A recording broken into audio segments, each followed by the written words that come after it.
कपड़े धोने वाली बहू। शादी के पहले से ही विभा को कपड़े धोने का बड़ा शौक था। कभी नल के नीचे तो कभी तालाब के पास। अरे मेरी नीली वाली लुंगी नहीं दिख रही है। विभा की अम्मा, कहाँ रखी है लुंगी? अरे वो तो विभा ने परसों ही धोकर रखी थी आपकी अलमारी में, देखो वहीं होगी। वो ना मैंने आज धो दी, मुझे लगा कि गंदी हो गई होगी। अरे कैसे गंदी हो गई थी? उसे तो मैंने पहना भी नहीं। हे भगवान, इस लड़की के कपड़े धोने की आदत से परेशान हो गया हूँ मैं। जितना तो घर में राशन नहीं आता, उससे कहीं ज्यादा डिटर्जेंट पाउडर का खर्चा है। इसकी शादी करवा दो, शादी जाए अपने घर में ही करे काम, फिर चाहे घर के कपड़े धोने हो या पूरे गांव के। हाँ ठीक बोल रही हो, देखता हूँ मैं कोई लड़का। वो दिन भी आ जाता है जब विभा को देखने लड़के वाले आ जाते हैं। लड़की मुझे अच्छी लगी। होने वाली सास कहती है, बेटी अगर कुछ पूछना है तो पूछ लो। वैसे तो हमारी लड़की बहुत ही शर्मिली है, जो बोल दो वो मान लेती है, इसे क्या पूछना होगा। अरे कैसी बात कर रही हो माँ, मुझे इन लोगों के घर रहना है, सवाल तो कई है।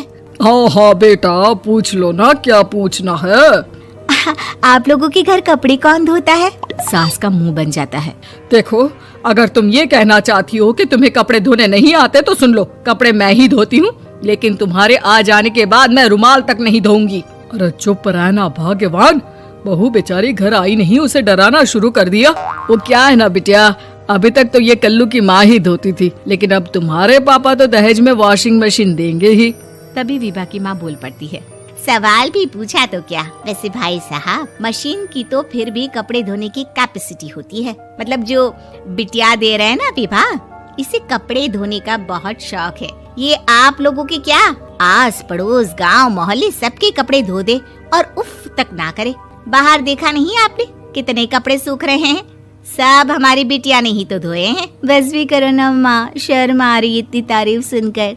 और तो और एक दाग निकाल कर दिखाओ तो मान जाऊँ। हाँ अच्छा अच्छा, माफ करना बेटा, मैंने गलत समझा।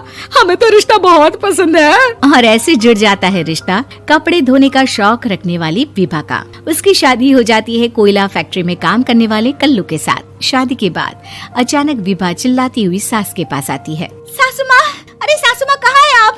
ये तो धोखा है, धोखा दिया आप लोगों ने मुझे। इसे ससुर के चक्कर के बारे में पता चल गया।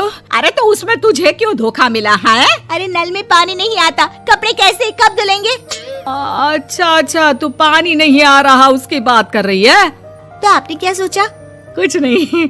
अच्छा हाँ, तेरी माँ ने कहा था कि कपड़े धोने का शौक है तुझे, याद आया मुझे। शौक शौक बोलकर कपड़े धोने वाले मेरे जुनून को कम ना आके सासू माँ, कपड़ा धोना मेरा गुरूर है। तभी पति भी वहाँ आ जाता है। अभी अभी मैंने इसे सनी देओल की फिल्म दिखाई है, उसी के डायलॉग मार रही है माँ। अच्छा सुन, साफ साफ बता रही हूँ, पानी सुबह 4 से 6 और शाम को 10 से 12 आता है, समझी?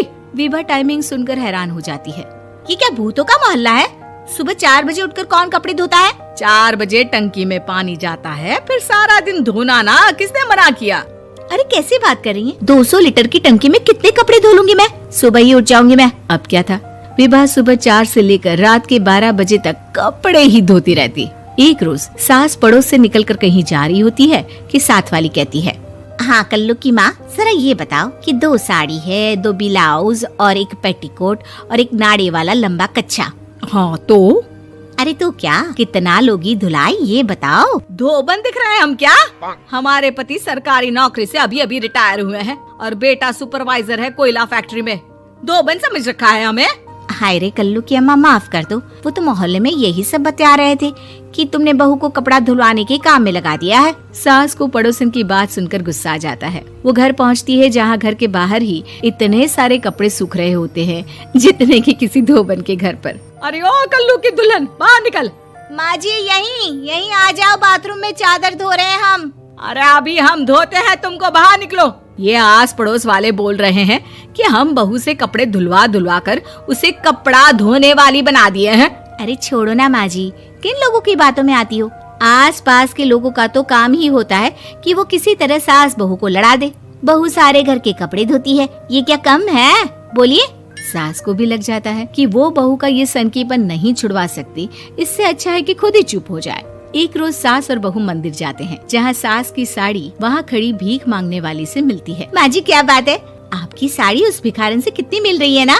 हाँ हाँ देखो तो, दोनों की साड़ी मिल रही है। क्या बात है कल्लू की अम्मा, तुम खुद को तो अफसर की बीवी बताती हो और ऐसी सिंपल सी प्लेन साड़ी पहनकर घूमती हो। सिंपल और प्लेन नहीं है ये साड़ी। तो क्या सोने के धागे से फूल बने हैं? कुछ भी सासू माँ, कुछ भी। हाँ बने थे इस साड़ी में सोने के धागे से फूल। मेरे पति लेकर आए थे मद्रास से स्पेशली मेरे लिए 10,000 की। ताहे भाई साहब इस भिखारन के लिए भी सेम टू सेम साड़ी लेकर आए होंगे 10,000 की।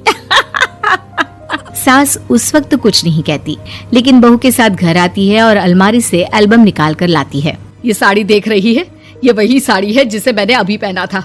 इस साड़ी में ये जो चमकदार फूल दिख रहे हैं ना, ये सोने के धागों से काढ़े गए हैं। लेकिन तू लोकल वॉशिंग मशीन ब्रश से घिस घिस कर सारे फूलों को निकाल कर साड़ी प्लेन कर दी। मुझे माफ कर दीजिए सासू माँ। और तो और, जब मैंने तुझे तेरी गलती के लिए कुछ नहीं कहा, लेकिन तूने तो सबके सामने मेरा मजाक ही बना दिया। क्यों? बहू को समझ में आ जाता है कि अब से उसका कपड़े धोना बंद।